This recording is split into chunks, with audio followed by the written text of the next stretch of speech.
حضرت نوح علیہ السلام اور ان کی قوم کے حالات بیان ہوئے کہ نوح علیہ السلام نے جب اپنی قوم کو توحید کی دعوت دی اور انکار پر عذاب الہی سے ڈرایا تو قوم کے سرداروں نے ان سے کہا، بھلا کیا کہا؟ کہنے لگے آپ تو ہم جیسے بشر ہیں، تو ہماری طرح ہی ہیں آپ، اور آپ کے پیروکار پسماندہ یعنی غریب لوگ ہیں اور کم عقل لوگ ہیں۔ ہماری رائے میں آپ کو معاذ اللہ ہم پر کوئی فضیلت حاصل نہیں، بلکہ معاذ اللہ ثم معاذ اللہ۔ کہنے لگے آپ تو جھوٹے ہیں، اللہ کے نبی کو کہہ رہے ہیں معاذ اللہ، استغفر اللہ۔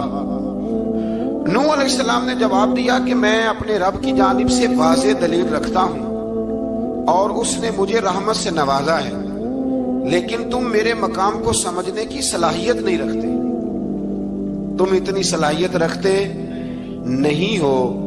اور پھر ارشاد فرمایا کہ میں تم سے دعوت حق کے صلے میں کسی اجر کا طلبگار نہیں ہوں، اور نہ ہی میں اہل ایمان کو اپنے پاس سے دھتکارنے والا ہوں، اور میں نے یہ دعویٰ بھی نہیں کیا کہ میرے پاس اللہ کے خزانے ہیں، اور نہ میں از خود غیب جاننے والا ہوں، اور نہ ہی میں یہ کہتا ہوں کہ میں فرشتہ ہوں، نہ میں یہ کہتا ہوں کہ جن لوگوں کو تم اپنی نظروں میں حقیر جانتے ہو اللہ انہیں خیر سے نہیں نوازے گا۔ فرمایا یہ ٹھیک ہے کہ اللہ بشروں میں سے رسول بناتا ہے، پر جسے بناتا ہے پھر اسے بڑی شانیں عطا فرماتا ہے۔ پہلے دن سے انسان کا یہ مسئلہ ہے، پہلے دن سے انسان کا یہ مسئلہ ہے کہ وہ کہتا ہے میں انسان سے ہدایت حاصل کروں، لیکن رب نے بھی قانون بنایا ہے کہ اللہ تبارک و تعالیٰ بندے پر ہی وحی فرماتا ہے، فرشتوں اور جنوں کو اللہ نے اس منصب کے لیے منتخب نہیں فرمایا۔ قوم نوح نے کہا کہ آپ نے ہم سے بہت بحث کی معاذ اللہ، بس جس عذاب سے آپ ہمیں ڈرا رہے ہیں وہ لے آئیے۔ تو نوح علیہ السلام نے کہا کہ اللہ چاہے گا تو تم پر عذاب بھی آ جائے گا۔ آیت نمبر 37 سے 47 میں بتایا کہ اللہ تعالیٰ کی طرف سے نوح علیہ السلام کو حکم ہوا کہ ہماری نگرانی میں اور ہماری وحی کے مطابق آپ کشتی بنائیے، اور ظالموں کے بارے میں ہم سے کوئی بات نہ کریں۔ حضرت نوح کی خواہش تھی کہ یا اللہ انہیں بھی معاف کر دیں، فرمایا یہ ظالم ہے تو میرے نبی ان کے بارے میں مجھ سے کوئی بات نہ کریں، وہ ضرور غرق ہو جائیں گے۔ پھر وہ کشتی بنانے لگے، اور جب ان کی قوم کے سردار ان کے پاس سے گزرتے تو ان کا مذاق اڑاتے۔ یہ آپ کیا کر رہے ہیں؟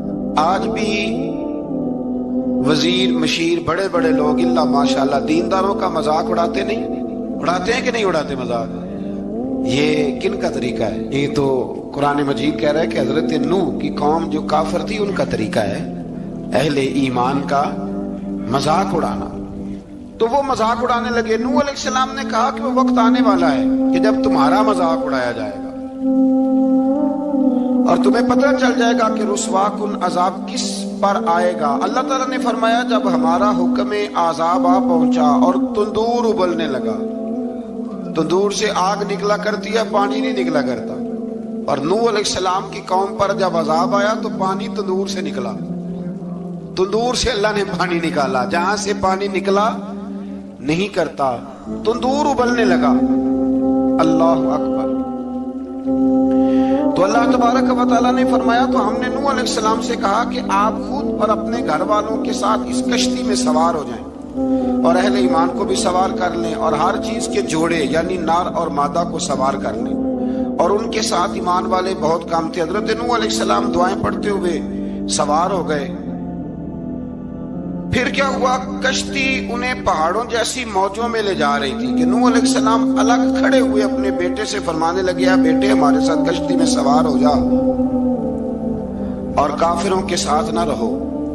اس نے یعنی نوح علیہ السلام کے بیٹے نے کہا کہ میں آپ کے ساتھ نہیں بیٹھوں گا، ابھی کوئی پہاڑ آئے گا تو میں پہاڑ کی پناہ لے لوں گا۔ اگر کسی نیک آدمی کا بیٹا کبھی غلط نکل آئے تو اس کا مطلب یہ نہیں کہ اس نے تربیت ٹھیک نہیں کی، ہاں یہ اعتراض چھوڑ دیں، اس لیے کہ نوح علیہ السلام کا بیٹا کافر ہو گیا۔ اور جب سیلاب نظر آیا تو اس سے کہا کہ آجا سوار ہو جا، تو کہنے لگا میں نہیں بیٹھوں گا، میں تو کسی پہاڑ کی پناہ لے لوں گا اور میں اس کے اندر چھپ جاؤں گا اور وہ پہاڑ مجھے پانی سے بچا لے گا۔ نوح علیہ السلام نے کہا آج اللہ کے حکم کے سوا کوئی بچانے والا نہیں ہے سوائے اس کے جس پر اللہ رحم فرمائے۔ پھر ان دونوں کے درمیان موج حائل ہو گئی، ایسے ایک موج اٹھی اور حضرت نوح کا بیٹا ڈوب گیا۔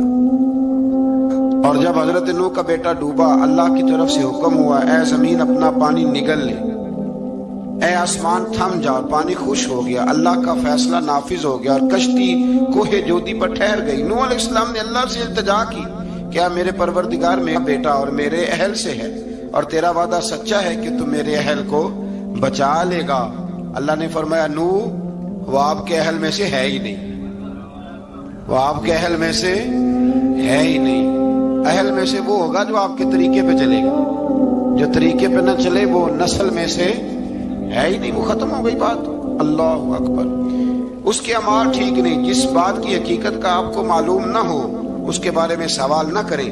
تو نوح علیہ السلام نے اللہ تعالیٰ سے اپنی اس اجتہادی خطا پر مغفرت اور رحم کی دعا کی۔ پھر طوفان نوح تھم جانے کے بعد وہ سلامتی کے ساتھ اتر گئے۔ اجتہادی خطا میں نے ایک لفظ بولا ہے، یہ اجتہادی خطا کا مطلب یہ ہے کہ بعض اوقات انبیاء سے ایسی باتیں سرزد ہو جاتی ہیں کہ جو تعلیم امت کے لیے ضروری ہوتی ہے، تاکہ لوگوں کو پتہ چل جائے کہ اللہ کی بارگاہ میں توبہ کیسے کرتی۔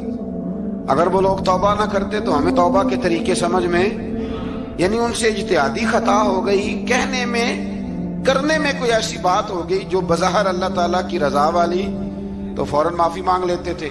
لیکن اب امتی اٹھ کے کہے کہ نبی گناہ گار ہے، معاذ اللہ۔ حضرت آدم نے دعا مانگی تھی نا، ربنا ظلمنا انفسنا، اے اللہ ہم نے اپنی جانوں پر ظلم کیا۔ انہوں نے کہا تھا تو اگر کوئی بندہ حضرت آدم کو ظالم کہے گا تو کافر ہو جائے گا، تو اگر وہ کہے کہ وہ تو خود کہہ رہے ہیں، ایک بندہ اڑ جاتا ہے کہتے تو خود کہہ رہے ربنا ظلمنا، تو خدا کے بندے وہ اللہ کے نبی ہیں، وہ رب سے کہہ رہے ہیں، وہ عاجزی کے طور پر کہہ رہے ہیں۔ کچھ لوگ اڑ جاتے کہتے خود حضور نے کہا ہے جی انا بشر مثلکم، میں تمہاری طرح کا بشر ہوں، خود نبی پاک نے کہا ہے۔ عجیب بیوقوف بندے ہو، نبی کریم تو کہہ سکتے ہیں پر امتی اٹھ کے نہیں کہہ سکتا۔ اس نے تو کہنا ہے وہ حبیب اللہ ہے، اس نے تو کہنا ہے وہ قیامت میں شفاعت کرنے والے ہیں، امتی نے تو کہنا ہے وہ سارے نبیوں کے سردار ہیں، وہ امام الانبیاء ہیں۔ امتی وہ لفظ ادا کرے گا جو اس کے بنتے ہیں۔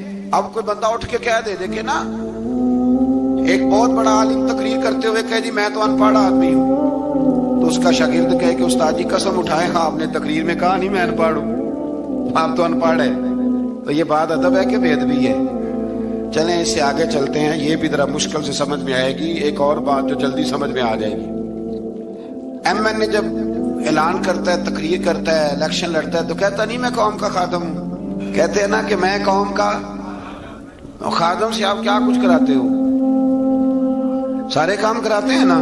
خادم کو بندہ یہ بھی کہہ لیتا ہے کہ جھاڑو دے دے گلی میں، کہتے ہو کہ نہیں کہتے؟ تو اس نے بھی تو سپیکر میں کہا میں خادم ہوں، کہو اس سے کہ جھاڑو دے گلی میں آ کے، پھر پتہ کیا حال ہوگا؟ جھاڑو تو نہیں آئے گا اور ہو سکتا ہے کچھ ہے آ جائے۔ تو اس لیے اب کوئی بندہ کہ جی انہوں نے خود کہا، تو ایک کچھ پوری جماعت ہے لوگوں کی جو بات کو سمجھتی نہیں، کہتے ہیں خود کہا میں بشر ہوں، انہوں نے خود کہا میں غیب نہیں جانتا، انہوں نے خود کہا میرے پاس خزانہ کوئی نہیں، انہوں نے خود کہا میرے پاس کوئی شے نہیں۔ تو اس لیے آپ سمجھیں کسی کے لفظوں پر اگر آپ گرا لگا کے بیٹھیں گے تو پھر اس سے بے ادبی ہوگی۔ تو نوح علیہ السلام نے اللہ سے اپنی اجتہادی خطا کی معافی مانگی۔ اب حضرت نوح کو کوئی خطا کار کہے گا تو بہت بڑا مجرم بن جائے گا، اس لیے کہ وہ اللہ کے نبی ہیں۔ آیت نمبر 50 میں قوم عاد کا ذکر ہے، اور ان کی طرف دعوت توحید دینے کے لیے اللہ تعالیٰ نے حضرت ہود علیہ السلام کو بھیجا۔ ہود علیہ السلام نے قوم سے کہا کہ میں تم سے کسی چیز کا اجر طلب نہیں کروں گا، میرا اجر میرے اللہ کی بارگاہ میں ہے، بس تم اپنے رب سے بخشش مانگو، پھر اس کی بارگاہ میں توبہ کرو، اللہ تعالیٰ تم پر موسلا دار بارش برسائے گا اور تمہاری قوت میں اضافہ فرمائے گا۔ قوم عاد نے دعوت حق کو رد کیا اور ایمان نہ لائے، بلکہ ہود علیہ السلام پر طنز کیا۔ وہ کہنے لگے کہ ہمارے تو معبودوں نے، ہمارے بتوں نے معاذ اللہ آپ کو پاگل بنا دیا ہے، آپ کو مجنون بنا دیا ہے۔ الٹا حضرت ہود کو کہنے لگے اس لیے آپ ایسی باتیں کرتے ہیں۔ ہود علیہ السلام نے کہا میں اللہ کو گواہ بناتا ہوں اور تم بھی گواہ رہنا کہ میں تمہارے شرک سے بری ہوں اور میں اللہ پر توکل کرتا ہوں اور میں نے رسالت کا حق ادا کر دیا ہے۔ آیت نمبر 58 میں اللہ تعالیٰ نے فرمایا جب ہمارے عذاب کا وقت آ گیا تو ہم نے اپنی رحمت سے ہود اور ان کے ساتھ مومنوں کو نجات عطا کی۔ قوم عاد نے اللہ کی نشانیاں اور رسولوں کو جھٹلایا اور دنیا اور آخرت میں لعنت کے حقدار ہوئے۔ آیت نمبر 61 میں پھر سے حضرت صالح علیہ السلام اور ان کی قوم سمود کے حالات کو بیان کیا گیا ہے۔ حضرت صالح نے کہا ہے میری قوم اللہ وحدہ لا شریک کی عبادت کرو، اس سے بخشش طلب کرو، اس کی بارگاہ میں توبہ کرو، اس نے تمہیں زمین سے پیدا کیا ہے، اس پر آباد کیا ہے۔ جواب دیا ہے صالح ہمارے آباء و اجداد کے معبودوں کی عبادت کو روکنے سے پہلے ہمیں آپ سے بڑی امیدیں تھیں، اور اب آپ ہمیں روکنے لگ گئے باپ دادا کے دین سے، لیکن اب ہمیں آپ کی دعوت کے بارے میں شکوک ہیں۔ صالح علیہ السلام نے اپنی قوم سے کہا کہ یہ اللہ کی اونٹنی ہے اور یہ تمہارے لیے نشانی ہے، اسے چرنے کے لیے آزاد چھوڑ دو اور اسے تکلیف نہ دینا۔ اللہ اکبر، ورنہ تمہیں عذاب پہنچے گا۔ انہوں نے اونٹنی کی کونچیں کاٹ ڈالی۔ صالح علیہ السلام نے کہا تم صرف 3 دن اپنے گھروں میں مزے اٹھا لو، 3 دن، پھر اللہ کا یقینی عذاب آئے گا۔ پھر ایک چنگاڑ نے ان کو آ دبوچا، وہ اپنے گھروں میں گھٹنوں کے بل اوندے پڑے رہ گئے۔ صرف صالح علیہ السلام ان کے ساتھ اہل ایمان اس عذاب سے بچے۔ یہ 3 قوموں کا ذکر ہو گیا، نوح علیہ السلام کی قوم کا بھی، ہود علیہ السلام کی قوم کا بھی، اور حضرت صالح علیہ۔ آگے اللہ تبارک و تعالیٰ نے آیت نمبر 69 میں اس بات کا بیان فرمایا کہ حضرت ابراہیم علیہ السلام کے پاس فرشتے بشری شکل میں آئے، انسانی شکل۔ انہوں نے اجنبی مہمانوں کے لیے بچڑے کا بھونا ہوا گوشت تیار کرایا۔ آپ یقین کریں کچھ باتیں لوگ ایسی بیان کرتے ہیں کہ جن کو نہ سن کے بندے کا دل کرتا ہے کہ اس بندے کو بتائیں کہ یار یہاں تو دین سارا پڑھ۔ ایک صاحب مجھے کہنے لگے جی میں ایک پیر صاحب کے پاس گیا تھا تو بڑی مرغن غذائیں تھیں، انہوں نے میری بڑی خدمت کی پر مجھے نہیں اچھا لگا، پیروں کو چاہیے سادی روٹی رکھیں۔ میں کہ تو پیراں واسطے لسٹ بنا خا انہوں نے کس طرح نہ ہونا چاہیے۔ یہ بہت بڑی مصیبت ہے، اگر آپ سادہ کھانا کھلا دیں تب بھی اعتراض ہے، اچھا کھلا دیں کہنے رولا ہے کوئی پیر چوکھے مالدار، دونوں طرف سے مسئلہ۔ تو کہنے لگا جی نہیں پیروں کا کیا کام ہے، وہ کڑائیاں اور وہ سارے۔ تو پھر میں نے انہیں کہا کہ آپ اس طرح کریں، گھر جا کے نا تو 12ویں سپارے کی تلاوت کریں۔ حضرت ابراہیم نے اپنے مہمانوں کے لیے بھونا ہوا کھانا تیار فرمایا تھا۔ تو آپ کیا کہیں گے کہ حضرت ابراہیم درویش نہیں تھے؟ عجیب بات ہے بھائی، آپ ہر بات میں اڑ جاتے ہیں۔ دین ہم نے وہ لینا ہے جو اللہ کا قرآن ہمیں دیتا ہے اور رسول اللہ کی حدیث ہمیں دیتی ہے۔ جب انہوں نے دیکھا کہ مہمان کھانے کی طرف ہاتھ نہیں بڑھا رہے تو ان کو ڈر محسوس ہوا۔ حضرت ابراہیم کو فرشتوں نے کہا کہ ہمیں قوم لوط علیہ السلام کے عذاب کے لیے بھیجا گیا ہے۔ حضرت ابراہیم کی بیوی کھڑی تھی، اس پر وہ مسکرائیں تو فرشتوں نے اللہ کی طرف سے انہیں حضرت اسحاق علیہ السلام اور اس کے بعد حضرت یعقوب علیہ السلام کی بشارت عطا۔ اسحاق علیہ السلام حضرت ابراہیم کے بیٹے ہیں اور یعقوب علیہ السلام پوتے ہیں، اور یعقوب علیہ السلام کے بیٹے یوسف علیہ السلام۔ ہاں اللہ اگر چاہے تو 7 نسلوں میں نبوت رکھ دیتا ہے اگر اس کی منشا۔ تو حضرت یعقوب کی بشارت دی۔ انہوں نے حیرت سے کہا کہ ہم دونوں میاں بیوی تو بوڑھے ہیں، اس عمر میں اولاد کیسے ہوگی؟ تو فرشتوں نے جواب دیا اے ابراہیم کے گھر والوں، تم پر اللہ کی رحمتیں اور برکتیں ہوں، اللہ کی قدرت پر تمہیں کیوں تعجب ہے؟ اللہ فرماتا ہے کہ بیٹے کی بشارت سن کر ابراہیم کا خوف دور ہو گیا اور پھر وہ قوم لوط کے بارے میں گفتگو کرنے لگے۔ ابراہیم بہت بردبار، اللہ سے آہوزاری کرنے والے اور اس کی طرف رجوع کرنے والے تھے۔ اللہ تعالیٰ نے حضرت ابراہیم علیہ السلام کو فرمایا اے ابراہیم اس گزارش سے آپ گریزاں رہیں، اس کا یقینی فیصلہ ہو چکا ہے اور ان پر نہ ٹلنے والا عذاب نازل ہو کے رہے گا۔ وہ کیا گناہ کرتے تھے؟ لوط علیہ السلام کی قوم میں میں نے بتایا تھا، مرد مردوں سے بدفعلی کرتے۔ تو حضرت ابراہیم نے بھی عرض کی، بار بار گزارش کی، بحث کی کہ اللہ مہربانی فرما ان کا عذاب۔ آپ دیکھیں نبیوں کے حوصلے کتنے بڑے ہیں، قومیں تنگ کرتی ہیں اور طرح طرح کی باتیں کرتی ہیں اور پیغمبر پھر بھی کہتے ہیں یا اللہ مہربانی فرما، اے اللہ ان سے عذاب۔